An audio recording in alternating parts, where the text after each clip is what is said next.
Juan Carlos Monedero para Telesur. Trump o el miedo hecho costumbre. A Trump le están perdiendo el miedo en su propia casa.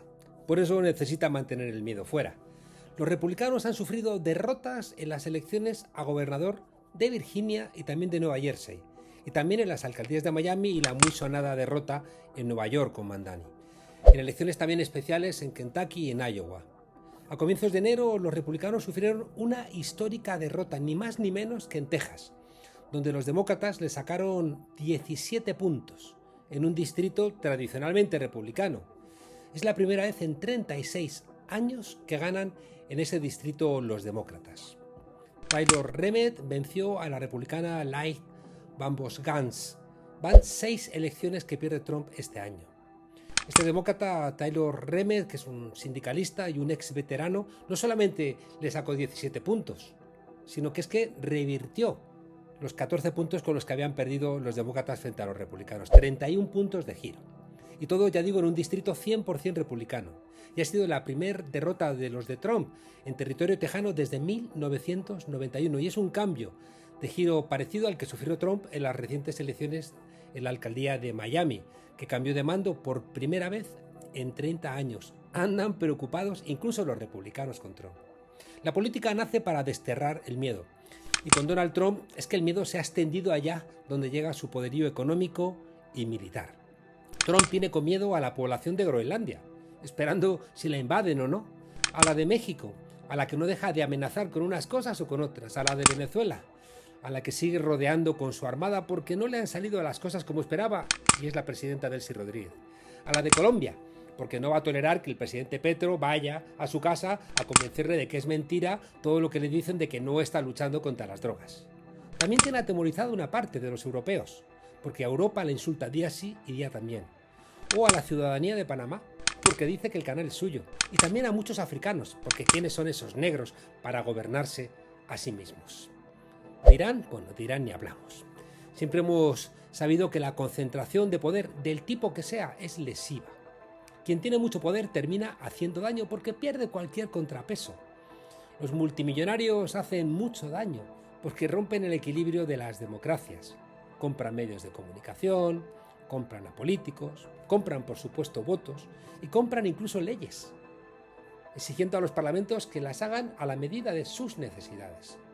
Cuando un país ha tenido mucho poderío militar, ha terminado en la historia siempre invadiendo otros países. Al tiempo que opera lo contrario. Tienes mucho poderío militar porque esperas en algún momento invadir algún país. Hasta tener demasiado poder intelectual puede ir contra la propia inteligencia y contra el propio pensamiento. ¿Por qué? Pues porque hace caer en la soberbia y al final esa gente se cierra a otros puntos de vista. En el oráculo de Delfos, en el frontispicio, decía de nada en demasía. La desmesura, lo que los griegos llamaban la ibris, siempre es esa ceguera con la que los dioses castigan antes a los hombres, a los que después quieren perder. Va siendo hora de que entendamos que Trump no es, como bien dice Giuliano da Empoli, un acontecimiento, sino que es toda una época. Trump no ha llegado para inaugurar una era, sino que es producto de una era que empezó antes. Él es el producto de algo que ya estaba ahí y que todavía está ahí. Su sospechosa virtud es que además de ser síntoma, es también un catalizador que anima e inyecta oxígeno a ese fuego. Es un potenciador de la reacción que le ha apoyado, a la que representa y que multiplica como un flautista de Abelín, que es la pérdida de poder de los Estados Unidos y del capitalismo neoliberal. Por tanto, no es verdad que sea un mero accidente, que se pasará cuando la gente vuelva a votar a los demócratas. No nos engañemos, porque hay un enorme giro a la derecha en los Estados Unidos. Y ese giro además es emocional, no es racional, porque piensan que Estados Unidos se hunde y quieren un cirujano de hierro, y por eso está Trump ahí. Él, por supuesto, y su exceso de testosterona. Se ha publicado esta semana un estudio inquietante. Se llama Beyond MAGA, después del Make America Great Again, que analiza el universo que apoya al presidente del pelo naranja. Y sale que un 30% de los 77 millones que le votaron son integristas. Muchos de ellos religiosos, gente que cree que son el pueblo bueno elegido por Dios, que Estados Unidos está en peligro por culpa de los inmigrantes, por culpa, por supuesto, de la izquierda, por culpa de los ecologistas y demás malos americanos que se merecen el infierno. También odian a los países, quienes humillan, porque claro, ¿Quiénes son esos pueblos inferiores para no someterse a las órdenes de los norteamericanos? Por eso odiaron siempre a Venezuela, un país desobediente desde Chávez. Son también esos americanos chivatos que defienden a Lais, a Lice, a los que les parece bien que acribillen a Despreti, a René Gut. Son los que llevan a juicio a niños para deportarlos si les parece bien, y también que se usen a niños, incluso enfermos, para que sus padres salgan de sus casas y los puedan detener en la calle. O son los que apoyan que los cacen en el trabajo, en misa o en un partido de fútbol o de béisbol como si fueran alimañas, porque esa es la consideración que tienen de otros seres humanos. Hay otro sector intermedio, que son los que, siendo más moderados, normalizan ese corrimiento hacia la derecha porque son profundamente contrarios al ecologismo, al feminismo, al pacifismo y también a la igualdad racial. Les molestan otras razas. Es decir, están en contra de lo que llaman la agenda woke. Hay un tercer grupo que son los republicanos tradicionales. Esa gente piensa solamente en términos de partido, no les cuentes nada más. Y hay un último grupo que son gente moderada, a los que les molesta lo que está haciendo Trump. Pero claro, su odio a la izquierda les pesa tanto que terminan apoyando a ese señor del pelo naranja. Y todos comparten la idea de que lo normativo, el deber ser, ya no es relevante y que todo debe medirse en términos de costo-beneficio. Y la agenda ese anti-woke es como una suerte de pegamento simbólico. Si devastar Gaza es rentable, adelante con la devastación. Si hacerle un bloqueo medieval a Cuba y matarles de hambre a los cubanos les permite hacerse con la isla, que se vayan todos al infierno. Que podemos quedarnos con el petróleo de Venezuela secuestrando al presidente en ejercicio, secuestrémoslo. Da igual que se prenda fuego al mundo y se quiebre ese mundo basado en reglas que se inventaron los propios Estados Unidos. No hay nada que quede fuera del cálculo inmediato costo-beneficio, y como no son nada lúcidos, no leen libros, no piensan, hablan entre ellos solo, ese cálculo lo hacen con los pies, y como pasó con Hitler en Alemania, prenden fuego hasta su propia casa. Mandan a morir a los niños y a los ancianos, como hizo Hitler en la defensa desesperada y criminal de Berlín. O prefieren que todo se hunda antes de que se les tuerzan los planes. Cuidado con darle mucho poder a nadie. Los gobernantes hacen cuentas y hacen cuentas en otros países. ¿Qué hacer con Donald Trump?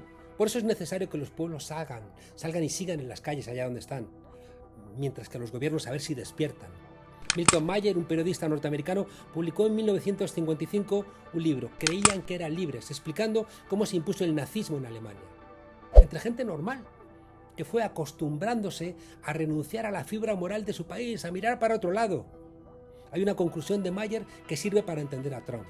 Dice lo siguiente: lo que preocupa a los tiranos es la resistencia en sí, no la ausencia de las pocas manos que se precisan para ejecutar el tenebroso trabajo de la tiranía. La gente del ICE, por ejemplo. Y sigue, lo que los nazis necesitaban calcular era en qué punto las atrocidades harían que la comunidad despertase y recuperase sus hábitos morales. Dicho punto puede desplazarse hacia adelante si se declara una emergencia nacional, o la Guerra Fría, o incluso, dice Mayer, más allá si la guerra es caliente. Pero, y esto es muy importante, dice, sigue siendo el punto al que el tirano debe acercarse siempre y no sobrepasar nunca. Si sus cálculos quedan muy por detrás del talante del pueblo, se arriesga a sufrir un golpe en sus propias filas. Y si va muy por delante, una revolución popular. Hay una parte de Estados Unidos que empuja a Trump, pero cuidado, se está pasando de frenada. Basta ver el comportamiento del ICE, del ICE, con los propios norteamericanos, no solo con los inmigrantes. El ICE es agente militarizada y organizada en un cuerpo donde han reunido a la escoria ultra y violenta de los norteamericanos. Pensemos en eso, porque ahí está el futuro que muchos sueñan para nosotros.